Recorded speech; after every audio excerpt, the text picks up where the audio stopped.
Okay, great. Thanks, Jeff. And I'm sharing my screen now. Can I get a confirmation you're able to see the fundamentals of reserves Perfect. up there?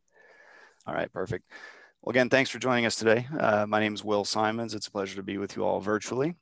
I will say hello and do a brief intro here on camera, but then I'll turn my camera off during the class itself, just so we can all focus on the slides. I think those are going to be more interesting to look at anyways. But thanks again to Terry for inviting me to put this on. Jeff, thanks again for all your assistance with the technical details. I know you do a lot of work behind the scenes to make this happen, so thank you. Thanks also to all the sponsors for your help in making this happen. Today's class is called Fundamentals of Reserves. I've trimmed this down a little bit, should go for maybe 45, 50 minutes or so. And then I hope we have a lot of time for Q&A. I know you guys are going to ask a lot of great questions, so thanks in advance for those. As Jeff said, please use that Q&A button on the Zoom taskbar to populate those, and we'll try to get through as many of those as we can by the end of the class. Just a quick notice, this happened a few weeks or maybe a month or two ago. I was teaching a class and the internet service in my building actually died out. So I had to log out and log back in again in the very unlikely event that that happens. Stay tuned. I will be back into the meeting as soon as I can. Fingers crossed that that's not an issue. It was hopefully once in a lifetime thing. But just in case my screen freezes up and you can't hear me anymore, hang in there. I'll be back as soon as I can. Maybe Terry can do some knock jokes or something until I come back. One more reminder. I'll karaoke or something if that happens. Yeah. You guys can take over for me. One more reminder, I will be teaching another class for this same group coming up in a few weeks. That's scheduled for Wednesday, August 11th. That class is called Reserve Funding Methodologies, and that'll be a great follow-up to today's class. So that'll build on some of the core concepts that I introduced for you today. Highly encourage everybody to register and sign up for that in advance. I think that'll be another great one for you. So thanks again for joining. I will turn off my camera now and we'll get started here in just a second.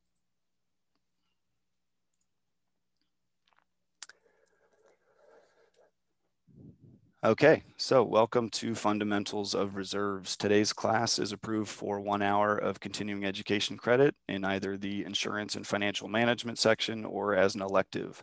At the end of this class, I think that's when you're going to give us your first name, last name, and CAM license number. Please be sure to do that. Otherwise, we won't be able to get you credit for today's class.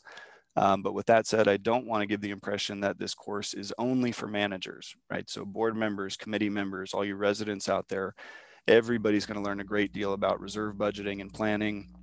And my hope is that everybody comes away better prepared to lead and serve the communities that you're part of. So we'll be glad to provide copies of the slides for today's presentation. So please, if you would like to get a copy, maybe Jeff, if I can send that to you and you can distribute that to everybody. So, take notes, pay attention as you go along. But in the event that you feel like you missed something, that's okay. We will be sending out all the material for you after the fact. You get us the slides, and then I'll make sure it's on the follow-up email that everybody will receive tomorrow morning. Sounds good? Excellent. Perfect. You, back to you. Excellent. Perfect. Okay. So before we dive into the material, I'll take a moment just to introduce myself and our company in a little bit more detail. As I said, my name is Will Simons. I'm the president of the Florida office for our company, Association Reserves. I've been with the company since 2008. It's a little over 13 years now. I've spent most of my career in Florida. We've had clients in the state going back to the early 90s. The RS after my name stands for Reserve Specialist, which is an industry-specific credential that's only awarded to people who have demonstrated their experience and expertise in preparing reserve studies. That designation comes from CAI, the Community Associations Institute. I'm sure a lot of you are familiar and hopefully members of CAI. There's only been a few hundred people to ever earn that credential in the last 20 plus years or so.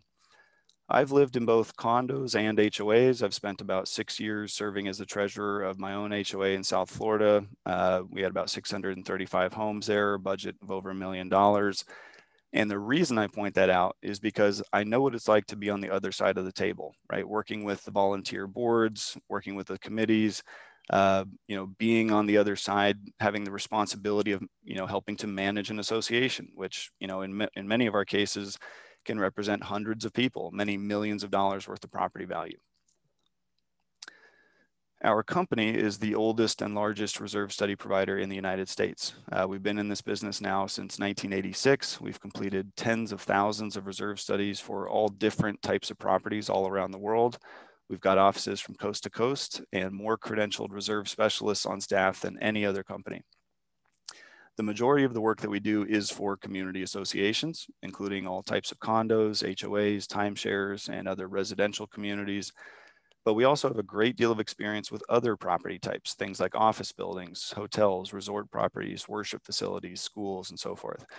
One thing I always like to point out is that our only job as a company is preparing reserve studies. Okay, we are not an engineering firm, we're not an accounting firm, but rather a specialized consulting firm which is focused on doing one thing really well, and that is to guide our clients towards a successful financial future. The way that we do that is by preparing accurate and reliable reserve studies that help our clients to forecast and budget for major projects. So we think that if we do our job well and our clients follow the plans that we help them put together, hopefully they're able to reduce the risk of special assessments and bank loans and other forms of financial distress. So if you'd like any additional information or want to get more background about the company, you see our web address down there in the bottom right, reservestudy.com.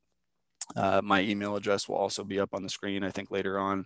But if you want to jot that down, it's wsimons, WSIMONS, at reservestudy.com. Okay. So this is what we're going to cover today, really just a couple of basic sections. We'll spend a short time in the beginning answering this basic question, what are reserves? And then most of our time today we'll be talking about reserve studies and how those documents are used by community associations to make sure they're on the right track with regard to long-term planning.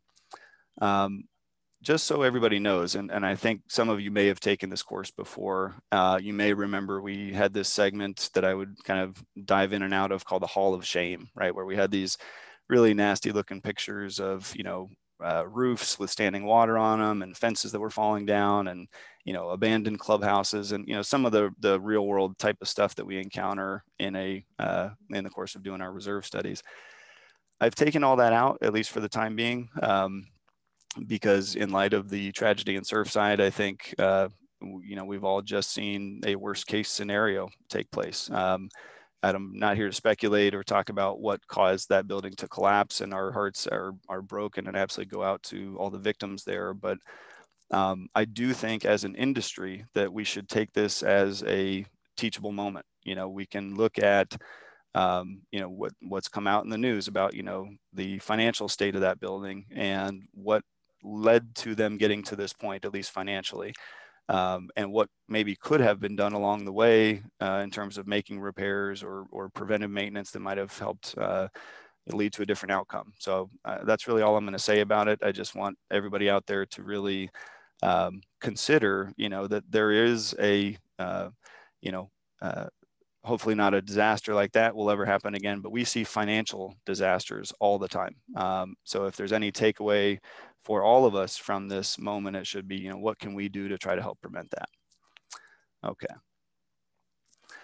Do have this guy, and I try to include this slide in every presentation I give. I'm sure many of you have seen this before.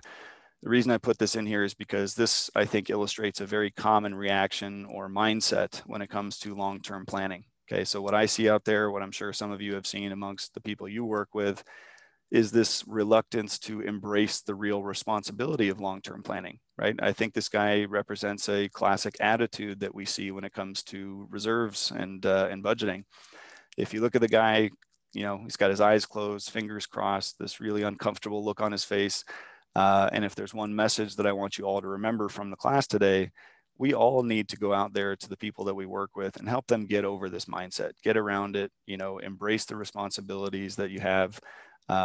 It's our responsibility as professionals in this field, or even as volunteers, to educate the people around us, right? Don't let excuses get in the way. Help people make informed decisions and take action. All right. So we'll begin again by answering the basic question, what are reserves? Now, for those of you who have been in the field for a while, this slide will certainly be elementary, but if you're newer to this or have just joined your board or a finance committee, getting ready to draft your 2022 budget, we'll talk a little bit about the two main aspects of any given association's budget, okay? So basically it can be categorized into two sections. You've got your operating fund and your reserve fund. And first we'll talk about the operating fund.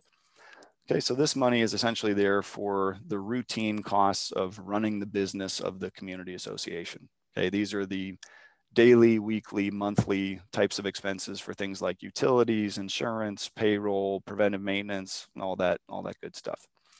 If you want to think of this in personal terms, I sometimes liken the operating account to a personal checking account for an individual. Okay. Operating money is unrestricted. That means it can be spent on any bill that the association has to pay. And that money will typically be spent in the same year that it's collected. So what that means is that if they've designed a good budget, the association shouldn't have any significant surplus or deficit at the end of the year. It will spend all of the money that's collected within a given fiscal year during that same year. On the other hand, we've got a reserve account. Okay, now the reserve account or reserve accounts, if you've got a straight line format, those are there for the long-term expenses that the association has to pay for. Some of those expenses may not occur for 5, 10, maybe 25 years at a time, but when they come along, those could be some of the biggest bills the association will ever have to pay, okay? Reserve money will typically be used for things like roof replacements, painting of buildings, pavement resurfacing, lots of other types of projects we'll talk about in a few moments. Some of the other differences here between operating and reserves are that reserve funds are restricted. That means that once you put $1 into a reserve account, it can only be spent on specific things, not on any random project or cost, okay? Another difference is that in contrast to the operating fund, reserve money does accumulate, sometimes over many, many years, building up a high account balance until it needs to be spent for its intended purpose. So going back to our analogy of kind of personal finance, the reserve account functions more like a general savings account would for an individual, for one of us. Okay, on this slide here, I've got a short excerpt from Florida statutes. Specifically, what we're looking at here is Statute 718. This is the condo statute. I'm sure many of you are familiar with it. What I've highlighted in red here is the portion of the text that talks about exactly what associations must be reserving for. Now, if you look at that section, the statute requires that condo associations reserve for 3 things in particular, and then they add in a general definition. So the 3 things that they name specifically, of course, are roofs, painting, and paving. And then this general catch-all definition they have at the end is, and for any other item with a replacement cost greater than $10,000, okay?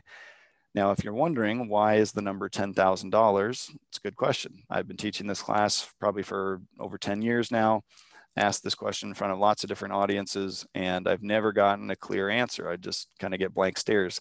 Why is it 10,000 and not 1,000 or 25,000? And as far as I can tell, nobody really knows. My guess is that way back when they wrote the statute, the people that were in charge picked a number that sounded high and significant and said, okay, let's go with that. But my point is that the $10,000 number is actually somewhat arbitrary. And for many associations, that number is probably way too high of a threshold to set. So we'll talk about this later, but I'm going to show you a more appropriate way to consider that dollar amount.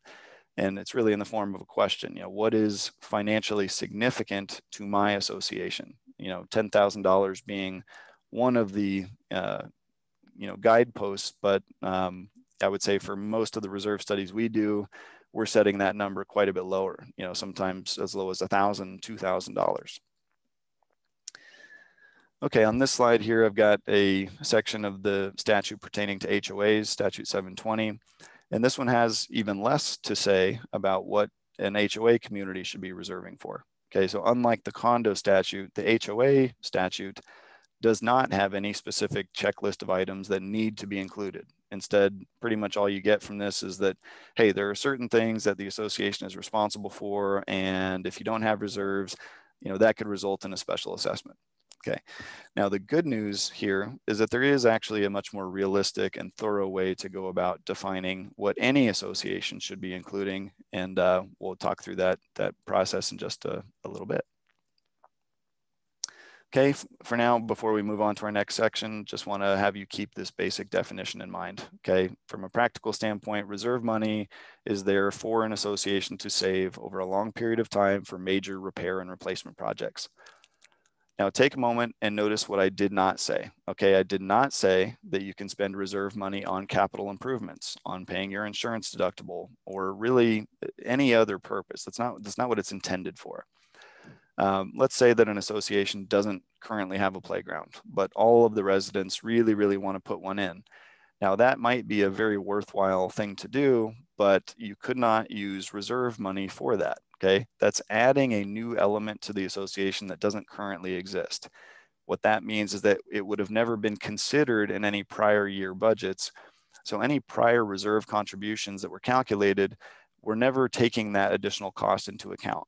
Okay, so in reality, again, it might be a smart thing to do, it might be good for the community, but the initial expense, the construction of that playground should be funded by some other means. Okay, going forward, once it's in place, after it's built, then the association should absolutely start reserving for future replacement cycles for the equipment, fencing, fall surfaces, slides and swing sets, all that kind of stuff. But it's just that initial cost of creating the playground in the first place that would not be eligible for reserves. Okay, I'm going to switch gears. We'll start talking about reserve studies and how these are used by properties when they formulate their annual budgets. First things first, I want to establish the definition of the term reserve study, which actually comes from National Reserve Study Standards. And these standards have been in place now for over 20 years, going back to 1998. Basically, a reserve study is a tool. It's really a document, but it does a couple of things for you. First, it will identify the current status of the reserve fund. And secondly, it provides a funding plan that will give you guidance about how to deal with your future expenditures. Now, again, notice what I didn't say. Okay, a reserve study is not an insurance appraisal. It's not a turnover study. It's not an engineering report. It's a very particular document that contains some very specific content about the physical and financial elements of the community. I guess I'll make another point here, going back to Surfside. We've been getting a lot of calls and a lot of questions from clients lately asking, to what extent do you evaluate structures and, these types of things in a reserve study? And the answer is that's not our job. A reserve study is a visual inspection of accessible common areas. And we're looking for things that have normal, predictable life cycles so that you can help budget and not get caught by surprise by these very predictable projects. To properly diagnose the structural condition of a building requires more than just a visual inspection. Sometimes they're using ground penetrating radar, they're using soundings of different types, they're doing various diagnostics and looking at original building plans, how were things built to code or not. It's a very, very intensive process, and it's laser focused on this one aspect of the property.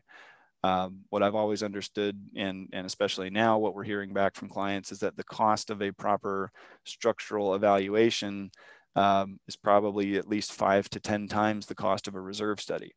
Now, they're looking at different things. There is some overlap between the two, but whereas a reserve study is casting a wide net, sometimes we say it's an inch deep and a mile wide, right? We're looking at the entirety of a property, but again, not in any especially great detail. It's a visual inspection, so we're looking for routine signs of deterioration, but we are including everything from lobby remodeling to hallway carpeting, swimming pools and tennis courts, playgrounds, roads, driveways, all the physical parts of a property that go above and beyond just the structural elements. And we absolutely do make recommendations for painting and waterproofing, partial allowances for concrete restoration, things like that, which will hopefully, if they're adhered to, prohibit or at least minimize the risks of major structural issues down the line. Buildings typically don't just fall down. It's the result of many, many years of deterioration, maybe other factors that come into play. But absolutely one of the best thing you can do to protect your structure is keep water out of it. So if you have parking decks or pool decks, if you've got exposed balconies or catwalks, be very, very diligent about painting and waterproofing. And if you do that and the building was built right in the first place, there's a very, very, very low chance of anything really bad happening. Okay. So moving on from that point, there are 3 types of reserve studies, okay? If a property has never had one done before, then typically you need to start with what's called a full reserve study. So in that level of service, the provider is creating everything totally from scratch, okay? It involves a thorough site inspection, which should involve taking measurements, taking photos, basically gathering up all the raw data that will eventually become the component list for that property. After that initial full study is done, then there are 2 types of update studies that can be done after that. The first type is called an update with a site visit. So in that case, a new site inspection is taking place, but it will be based off of the existing component list, trying to identify any significant changes in life expectancies or cost estimates, taking into account any work that's been done, but it's like a physical checkup of the property. There are some states that require these types of updates at specific intervals, but generally speaking, the best practice is to have one done at least every 3 years or so. Now, the last type of reserve study is called an update with no site visit, which is exactly what it sounds like. Still results in a whole new reserve study document, but this time instead of conducting a new inspection, the provider will just be corresponding with the board, with the property manager to find out, since our last visit, what projects have taken place? Do you have any new bids or any other new information that's become available since the last time we were on site? Okay, there are 2 parts to a reserve study. Those are called the physical analysis and the financial analysis. So in the physical analysis, that's where we're coming out to do that on-site visual inspection of all the common areas. And that does include everything from the roof to the mechanical rooms, the amenities, the lobby, essentially anything and everything that the association is responsible for should need to be evaluated. That will obviously include, again, taking lots of measurements, photos, getting model and serial numbers for equipment, doing whatever it takes to gather up the raw data related to each of those components, which we then use to determine the life expectancies and the replacement costs for those things. During that physical analysis, it's usually very worthwhile to meet with a representative from the property. And that can be a board member, a manager, a group of people who are all kind of putting their heads together to help the reserve specialist to understand the background of the community and maybe relay any particular concerns that they have.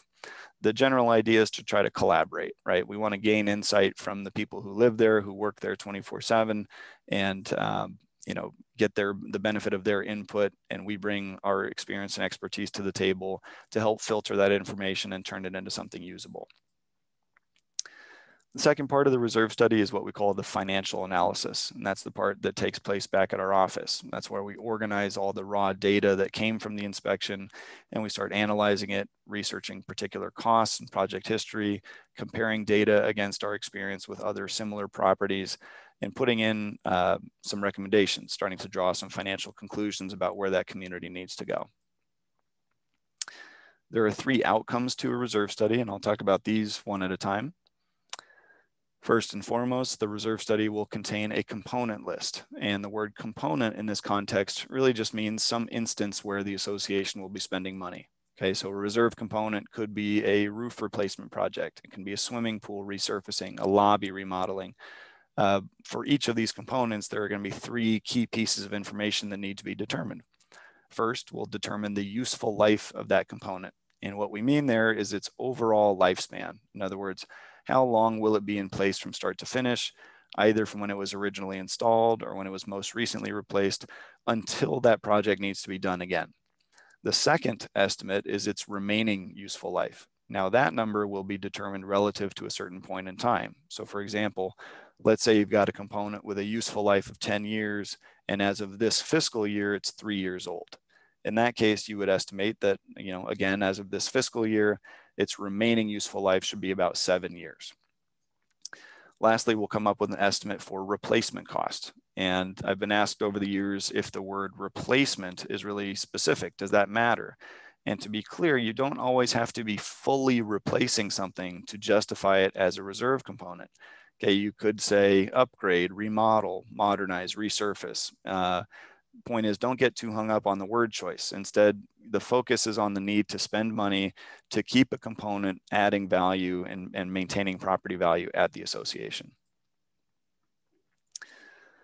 Okay, at this point, you may be wondering, well, how do we determine what goes on the component list? And I talked earlier about the Florida statutes. I showed you what they have to say with respect to reserve budgeting, which is really not a lot.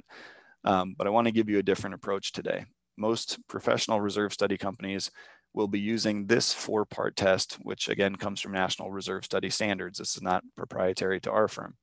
It's more of an open-ended definition of what a reserve component should be. And the beauty of this 4-part test is that it can be applied to any different type of community. So instead of going into a project with some kind of predetermined checklist, we're going to go in with our eyes open. We're looking for anything that might meet this sort of criteria, which we'll talk about these 4 parts one at a time. Okay, the first part is that the component in question has to be that association's responsibility. It's pretty simple, right? An example of something that would fail this part of the test might be something like the windows and the doors in a condo building. About 99% of the time, the individual unit owners are responsible for replacement of their own windows and doors. So in those cases, there's no need to include them in the association's total funding plan. If you've got an HOA where the roads are maintained by the city or the county, then obviously no need for us to include any funding for road repaving. That's not the association's job. The second part of the test here is that the component has to have a limited useful life. Now, in our world, we don't use the term forever, but if something should last indefinitely, right? There's no timeline where you would expect to replace it, then it really shouldn't be considered as part of the reserve plan. For example, you can think of something like the foundation of a building, the conduit inside the walls. Those should last the life of the property, however long that might be. And therefore you're not actively funding for their replacement. At that point, it's more likely that a developer is going to come in and knock down the building and build something new than it would be that you'd ever have to replace those things. Okay, the third part of the test maybe is the most complicated. The component has to have a predictable remaining useful life in order for it to be appropriate to include that in the funding plan. Now, the key word here is predictable. And to be more specific, what I mean is predictability in terms of scope and frequency. Okay, so if you can't reliably predict how much money you'll spend on something or how often, then it's probably not a good idea to handle that through reserves. So as an example, many associations will ask us, can we include our insurance deductible as part of the reserve plan? That's a big number. If we ever have to pay it, that would be a big financial blow to us. So can we list that as a reserve component? Now, our response is always, you would need to define what the useful life is. And, in other words, how often will you have to pay that deductible, which of course nobody knows. That is the whole reason we have insurance in the first place. These expenses come as a surprise. It's the result of a natural disaster, a hurricane, a fire, and to make an arbitrary prediction about how often that might occur is kind of getting away from the purpose of the reserve plan. Now, that's not to say that we don't recommend you have some kind of plan in place. It's Florida. There will definitely be hurricanes over the years. The problem is that we just don't know how many and how often. And so in those cases, there's no way for us to really tell a client how often they might have to pay that deductible. Normally what we tell people is that, it's a good idea to have some kind of third account for the association. You would have, your operating account for routine expenses. You have your reserve account for all the things that do meet this criteria. And then it might be a good idea to have an emergency fund or maybe an emergency line of credit that's available to you in the event that you have to pay your insurance deductible. Again, the problem with listing it as a reserve component is that you're ultimately going to be basing some funding calculations off of a predictable timeline of expenses. If the expenses don't fall in line with the plan, all the calculations are then thrown off. Okay, if we were to just make a guess and assume a useful life of 10 years for paying your deductible, we're guessing that we're going to have a major hurricane every 10 years right on the dot. But what if you get 3 storms in 5 years? And if you're just assuming that your reserve account will fund that deductible each time, what really happens is that you're going to actually end up pulling money away from your other reserve components that did have a predictable lifespan, meaning they're now in a deficit situation, and likely that you'll need special assessments to make up for those shortfalls. Okay. The last criteria on the test, does this component represent a significant cost to the association? And I showed you earlier the statutory number of $10,000. Remember, that's somewhat arbitrary. In our experience, for most associations, that number should be a lot lower. Now, there is an advantage to doing it this way. That means you will have more components listed in your reserve schedule, but in turn, that takes the pressure off of the operating budget, the operating fund, which would otherwise have to absorb those costs when they came along.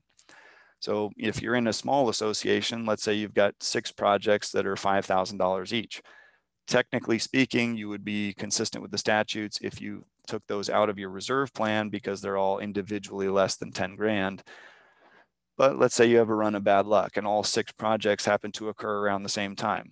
Now, collectively, that's a total expense of 30 grand that might come as a surprise. And if you're trying to squeeze that into your operating budget and cash flow is a little bit tight that year, you can see how that leads to a tough situation. On the other hand, if you had listed those as part of the reserve plan, now you have the option to spend reserve money on those things, and hopefully that's less disruptive to the community. So in conclusion here, the point is that there is no one number that's appropriate for any and all associations, right? The $10,000 number applies to every condo in the state, whether it's a 4-unit, little tiny, 1-story building down in Key West or a 70-story luxury high-rise tower. So, it is not a one-size-fits-all situation. Okay, on this slide here, I've got a little red bracket at the top going around the top 3 components. Those are the only ones, again, specifically named in the Florida statutes. But if you look down the rest of the list, I want to, just kind of get your mind thinking about some of the other things that you might include in your reserve plan. So, just giving you a general idea for a smaller, simpler, townhome style condo, let's say, we might have 15 or 20 individual components on the list. But if you're in a luxury high rise, a big complicated HOA, that list can get up to 50, 75, 100 components very quickly. So if you're looking at your reserve schedule and it only has, say, 5 things on it, that's very, very unlikely that that's the extent of your reserve obligations. Okay, our next outcome of that reserve study, this evaluation of current reserve fund strength, which we often describe in a term called percent funded. One of the best ways I found to explain this concept of percent funded is to use the analogy of a credit score. Okay, now we've all had our credit report pulled. We all know what our credit scores are to an outside party like a bank or a credit card company. Your credit score is an indicator of what kind of risk you are. So in the same light, if you think of the reserve study itself like a credit report for an association, but you have to boil it down to one key result, one outcome, I think that number should be its percent funded. So if you measure that on a 0 to 100% scale, and in this context, we consider anything from 0 to 30% to be a weak position, meaning a high likelihood of special assessments and cash flow issues. Once you get above 30% funded, that's more of a fair range. That risk has dropped down considerably, but where you really want to be is above 70% funded. That's where you have the lowest statistical risk of those types of problems happening. Okay, so that's just a quick intro to the concept of percent funded, but now I'm going to talk you through how we actually calculate it. And it's a fairly simple idea. All we're doing is looking at how much money an association has at some point in time, and then comparing that real dollar amount against how much money it theoretically should have at the same point in time. We just express that calculation as a percentage. Okay, so the first part of the calculation, pretty straightforward. We're looking first at your current financial statements and making an estimation as to, at the start of this next fiscal year, how much money will this community have in the bank? How much money will they have in reserves? The next step, again, is to figure out how much money they should have. And I want to explain this notion, this concept of how much money they should have. That amount is a theoretical number called the fully funded balance. Okay, again, that's a theoretical number, but the way I put this in perspective is to frame it as a question. As I say here, if I told you that an association has $50,000 in reserves, but you don't know anything else about the community, does that mean anything, right? Now, I'll hear this sort of thing all the time from board members. I had a call from a board member this morning saying, our association's in great shape. We've got a ton of money in the bank, and let's just say the person said we have 900,000 in reserves. Now, obviously that sounds like a lot of money, but until we've gone through the steps and done the analysis, we have no idea of knowing if that's adequate unless we have something to compare it against. right? So, and you can imagine how this takes place. If we're dealing with a little 2-story building, no amenities, just a parking lot, it could be that 50 grand is plenty of money for that type of property. But for those of you who have lived or worked in a luxury high rise or any sort of complicated association, you know that 50 grand can be a drop in the bucket. That might be wiped out in one installment of one project, okay? So again, taking this one step further here, how do we calculate this number, that fully funded balance number? The idea is pretty simple. Basically, we're just looking at the age of a component compared to its overall lifespan, which gives us a fraction. We then take that fraction and multiply it by the current cost of that component, which tells us how much money we should have today for its eventual replacement. All right. Now, when we do a reserve study, when we do this sort of exercise, it doesn't matter if the association has 4 components or 400. The process is the same. You're going to calculate the fully funded balance for each one, then add all those numbers together, which will tell you the fully funded balance for the entire association.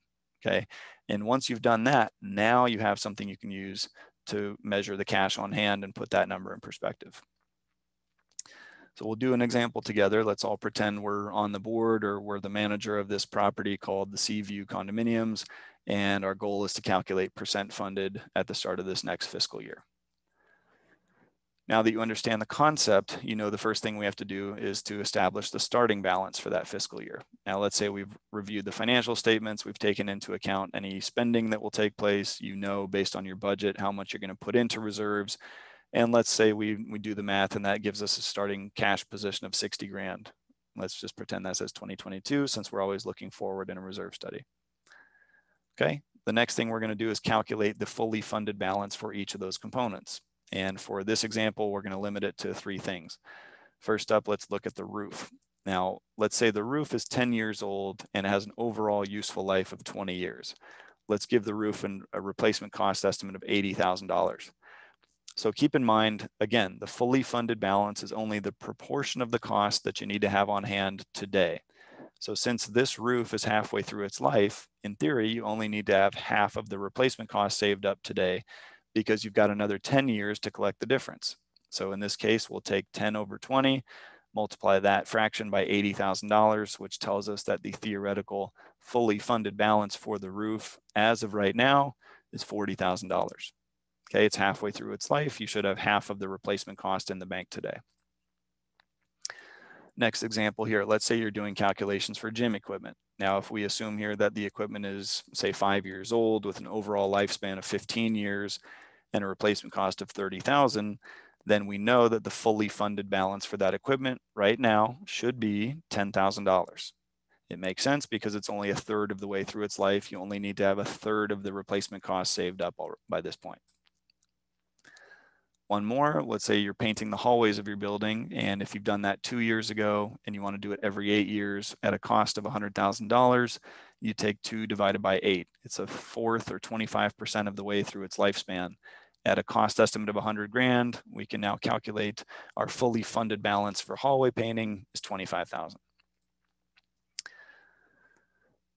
Okay, so let's take a step back. We now know that we have our starting reserve balance for the upcoming year, and we've now calculated the individual fully funded balances for each of those 3 components, which will enable us to calculate percent funded for this entire association. So taking the 3 numbers we just came up with, we'll add those together. You've got your 40,000 for the roof, 10,000 for your gym equipment, and 25 for painting. Added together, that's $75,000, okay? Now that we've got that number, we can look back at our $60,000 in cash and make a determination that this association is 80% funded.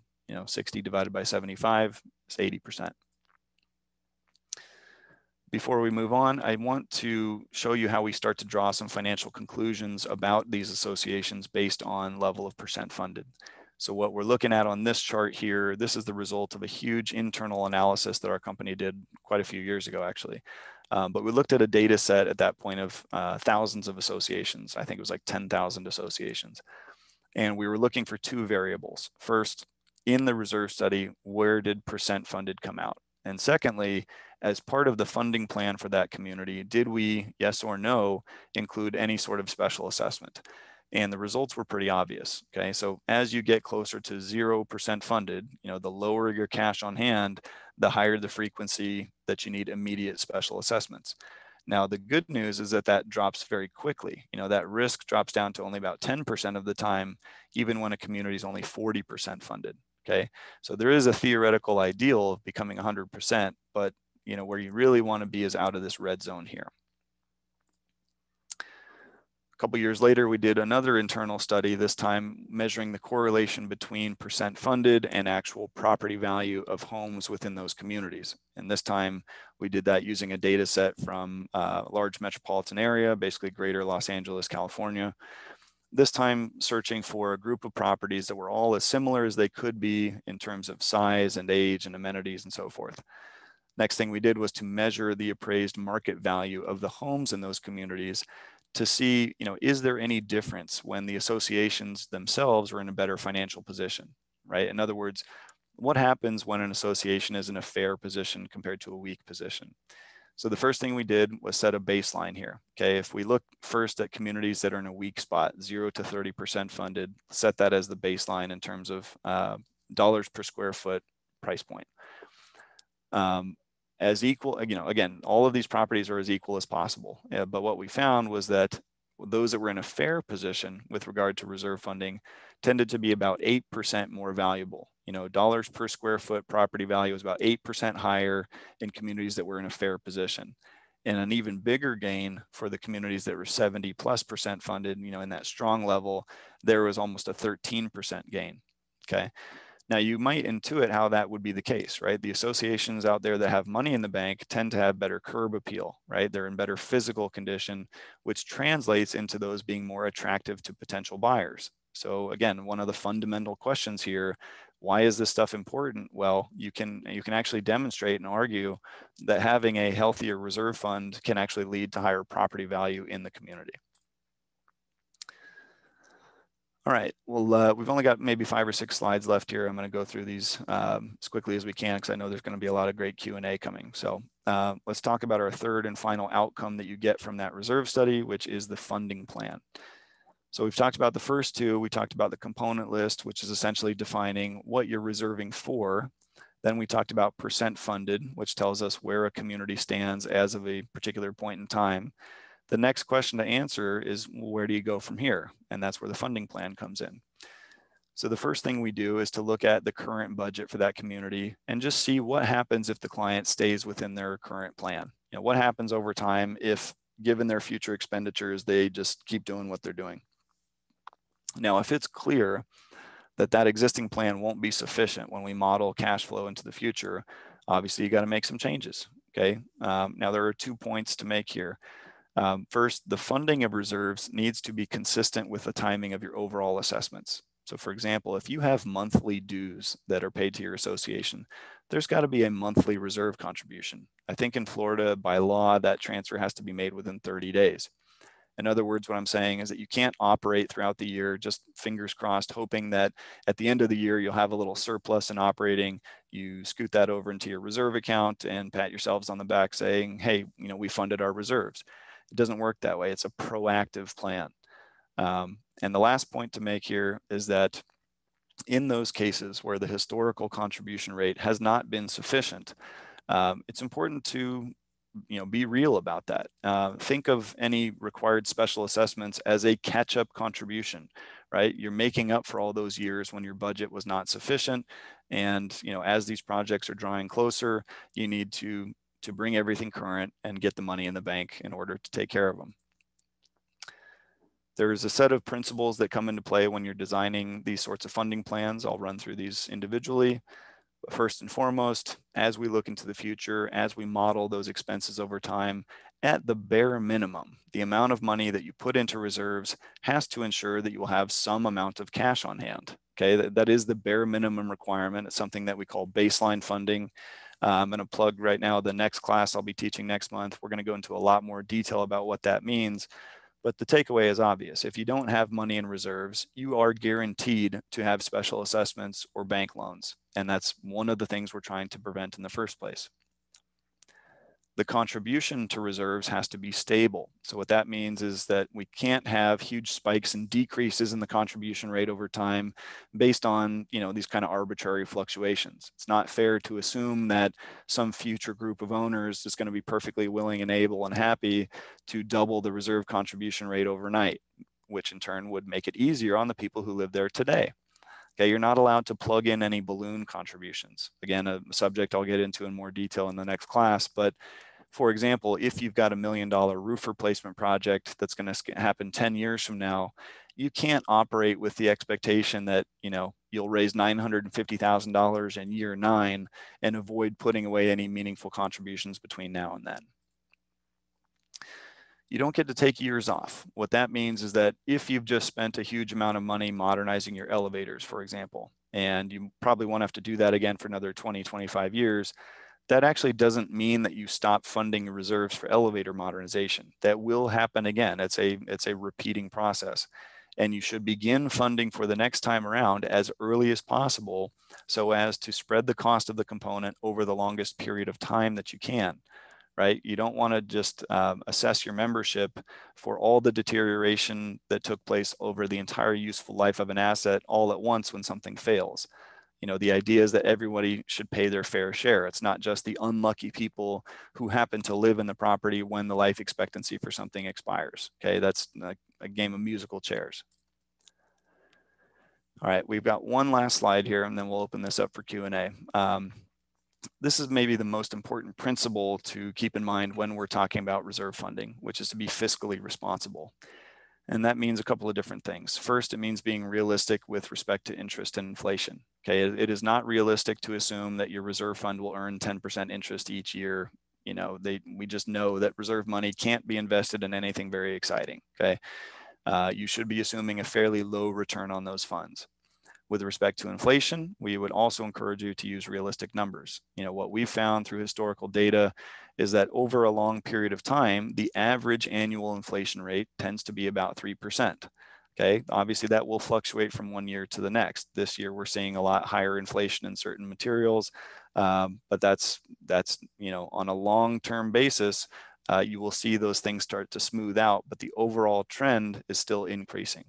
Okay, if we're assuming that the cost of a project 15 years from now is the same as what it costs today, you're likely to be way off. Okay, your plan will not work. Now, the second point on the slide here speaks to being honest about the situation that you're in. If your association has not historically done a good job of funding reserves, you've got to take that seriously. It's critical to address that. It is just plain financially irresponsible to operate the way you always have just to maintain the status quo. Okay, for you board members out there, it's not your job to make owners happy. It is not your job to keep the dues low compared to the building next door. Now, speaking of the owners, your reserve funding plan cannot be biased in favor of the people who live there now at the expense of the people who will live there later on.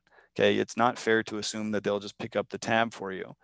Now, lastly, this all takes place despite what may have happened up to now. We see this all the time. Prior budgets weren't funding reserves, and now the association has had the can kicked to them. Okay, that's not an excuse to kick the can down the road for the next group.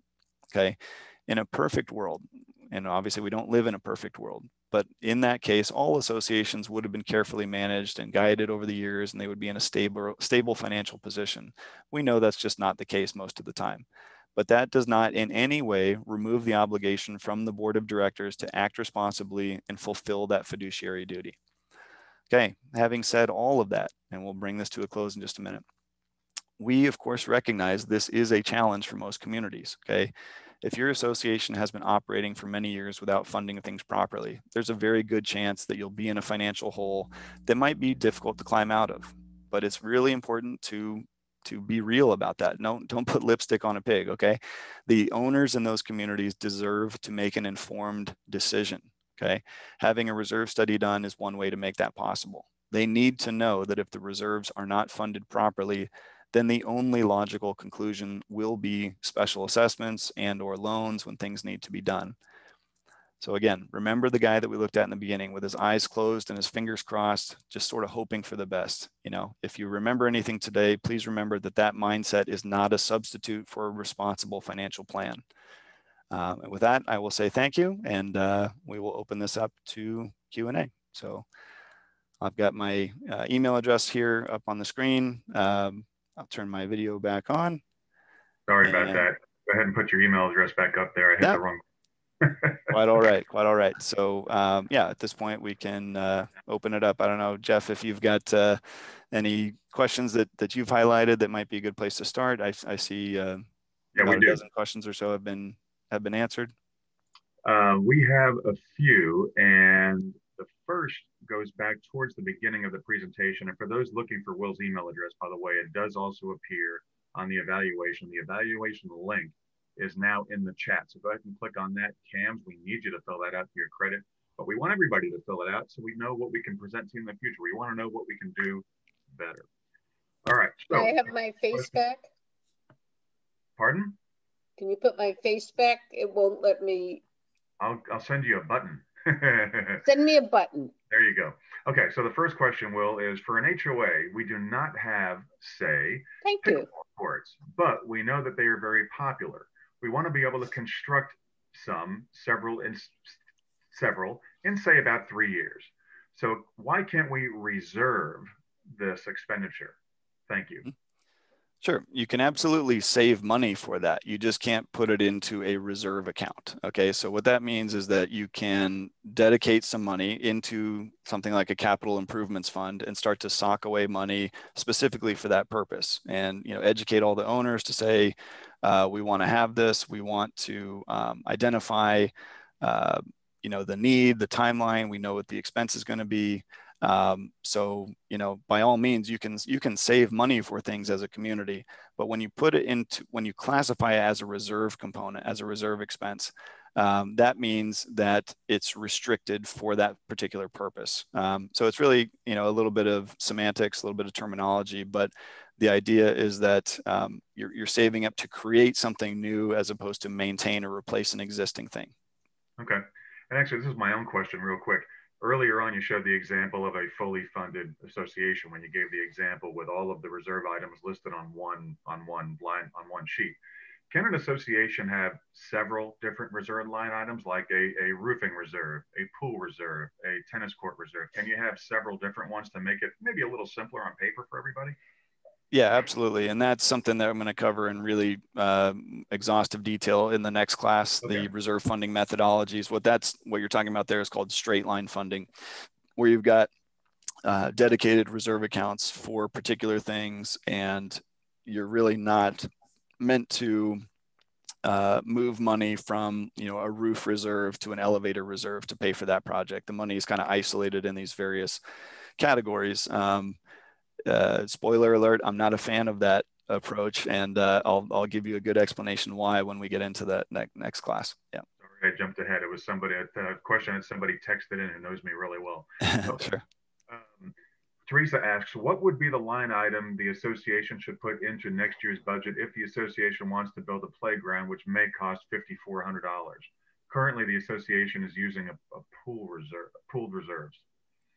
Yeah, simple. Just don't put it in reserves. Put it in the operating budget or a capital improvement fund. The majority of the money that an association collects goes into the operating account. So that is going to be the best place to list that project, right? You can accumulate money. Again, that money's unrestricted. So there's really fewer hoops to jump through when it comes to how you spend it. So that's the simplest, safest place to do it. Okay. Howard asks, full funding defined by state regulations is different from the accounting version of full funding. How should that be handled from a management perspective and disclosure to owner? I'm sorry. How should that be handled from a management and disclosure to owners perspective? Very good question. Again, and I hate to keep giving this answer. That's something I'm going to talk about a lot in the next class. But just real quickly, the definition or the term full funding means different things in different contexts. So from a Florida statutory administrative code definition, full funding is often understood to mean what I refer to as baseline funding. Okay, you're putting away enough money so that you don't go below zero. The industry standard definition of full funding means seeking a target where you become 100% funded over time. And so from a disclosure to the owner's perspective, from a management perspective, from a legal perspective, if you want to think of it this way, full funding means the amount of funding required that will keep you above zero. It's only when an association is proposing to do less than that that the owners would have to vote to approve it. So from that standpoint, that is, that's how you should think of it. Okay. But again, we'll give you, I think, a more lengthy explanation next time around on that. Cool. And that link to register for that course will be on the tskmarketing.com website later today. Now, I just want to mention we have a few more questions we'll get to. We'll answer the last 7 questions we have. Will, is that okay? 7 more to go. Real quick. So any questions that come in now, either hold off on them, or if you type them in, they won't get answered live, but we'll send Will we'll send it to him a little bit later. So that's your little heads up there. Christina asks, what is the best account to have reserve funds sit in? Our savings accounts with less than 1% interest rates our only option? Are there other financial instruments that we can utilize to help grow our reserve accounts? Yeah, so legally speaking, an association is permitted to invest reserve funds in, in stocks or bonds or mutual funds, things like that. It's almost never done though, because in doing so, if you lose money, as all those things can lose money, that can be considered a breach of fiduciary duty, right? You're not doing the safest, most conservative thing with your reserve money, and so. For the most part, what we see is, money market funds, CDs, maybe a laddered CD approach. But yeah, it's just the fact of the matter. You're not going to get a sexy return on your reserve money. But better that than to possibly lose it, betting on cryptocurrency or something like that. It's not very exciting. There has been a whole other course altogether. Yeah, and I'm not qualified for that one, but yeah, I mean, it is what it is. You have to basically protect your principal. The only other thing I will say to folks out there is keep in mind the FDIC insurance limits are only on the first $250,000 in any one account. So if your association has a lot of money, make sure it's spread around amongst different accounts that all have FDIC protection on the $250K. Okay. And so, some of these other questions are a little specific, and I know are going to be covered in the next class based on what you've said. Sure. So if I'm skipping over a couple of your questions, that's the reason why, just for time's sake, because we want to get people out of here close to on time. So another question here we have is, do insurance carriers currently look at reserve funding when determining their rates? If yes, do you suffer if you have had a large expenditure for painting or waterproofing and need to build reserves up again? It's a good question. I don't know that insurance carriers would care too much about reserves, although in the wake of the Surfside tragedy, I think people are going to be asking a lot more questions. I think if I'm an insurance company and I'm working with an older property that has not done a good job historically of maintaining a healthy reserve, and it's it's compromising itself in the course of doing that, I can see how a carrier might look askance at an association that is not well funded compared to one that is. Certainly, we know that to be true from a bank standpoint. I don't think it's a surprise really, and it's been in the news that the Champlain Tower South building had been turned down by 2 different banks going out for loans specifically because they didn't have a healthy enough reserve account. Right. Again, the content or the analogy that I use of like a credit score and a credit report for an individual. If a bank, and this has happened many times, if a bank asks a reserve for a reserve study and it shows that that community is in bad shape, they don't look like a good risk to the bank, and so they're not going to want to work with them. And I can see that bleeding over into the insurance world at some point too. Yeah, sort of a risk assessment type of thing. And this question may be something more for the next class, so just stop me if it is, but can items like garage door motor repair, it sounds like that's more like a repair line item, really. Stuff like garage door motor repair and replacement or door replacement, exterior lights for the garage. Can that be something included in the pooled reserves along with the other items? Yeah, if you have pooled reserves, you should be going through that four-part test that that I talked through. You know, if the association is responsible, if it has a limited useful life, if it has a predictable remaining useful life, and it meets a significant cost to that community, yeah, that to me that qualifies as a reserve expense, and you should add it to your schedule. Okay. Yeah. Sounds good. Christina's asking, and this goes back a little bit earlier in the presentation as well. Can you touch upon a little bit? There was a slide that referenced the risk of special assessment versus percentage funded. Sure. She doesn't elaborate more. Maybe just Yeah. a little brief summary on that. Yeah, I'll run through that. And again, we're going to make the slides from the class available to everybody. So feel free to go back and look at that one as well. And But this yeah, recording. This yeah, recording will be at tskmarketing.com in a couple of days. perfect. Yeah, but generally the idea is that the lower the percent funded in a community, the higher the frequency or the higher the likelihood that they will need special assessments. We found that to be true just through looking at actual data from properties we'd worked with, measuring, okay, what's their percent funded level? And then in the funding plan, did they need special assessments?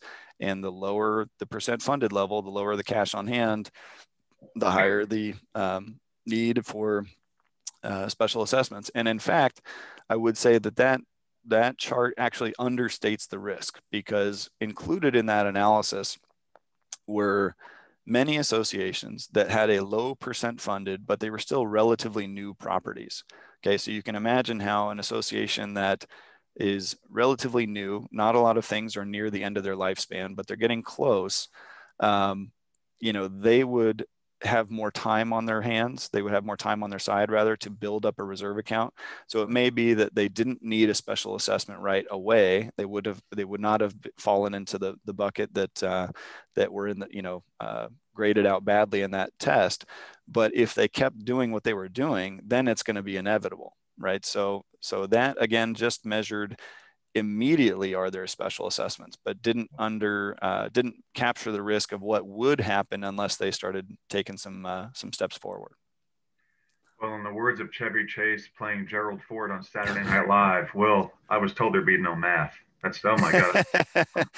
Unfortunately, that's one of the hazards of our profession. Yeah. All right, last three questions. I know that's the questions keep coming, but we did say we were going to cut off with the ones that were on there. The rest I'll send to Will afterwards. So the last couple here: can contingent reserves be used to add an amenity?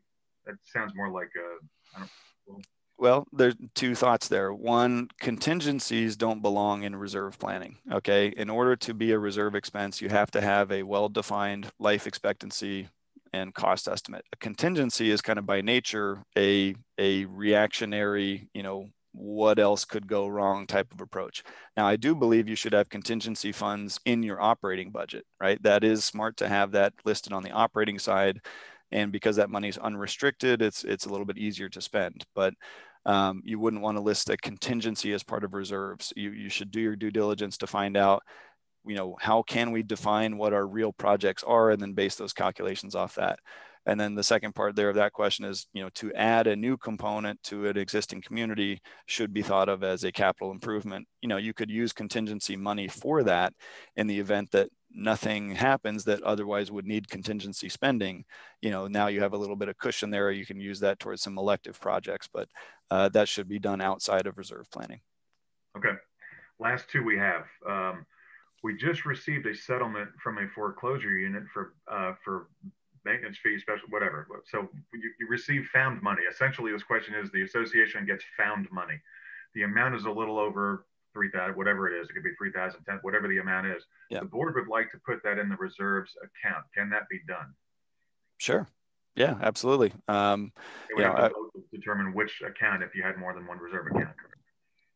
Not exactly. No, the only time you have to vote is if you're moving existing reserve money from one place to another. If you just have the proceeds from, some event and you're looking what to do with that money, yeah, by all means, you can contribute that to reserves.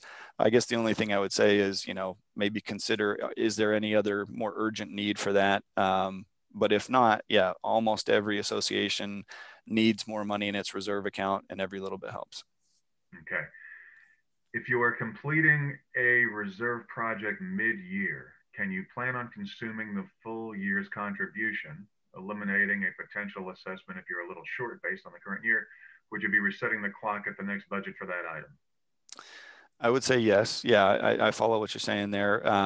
Yeah, if you're doing a project in June, right, and you've got another 6, 7 months of reserve contributions that will be going into the bank for that thing, I do think it's fair to, spend the sum of that money on the reserve project. In a pooled scenario, if you have pooled reserves, it makes it very easy. You have a big pool of funds there, and there's really no need to worry about running a particular account dry. The sum of all your reserve money is collectively available to take on that project.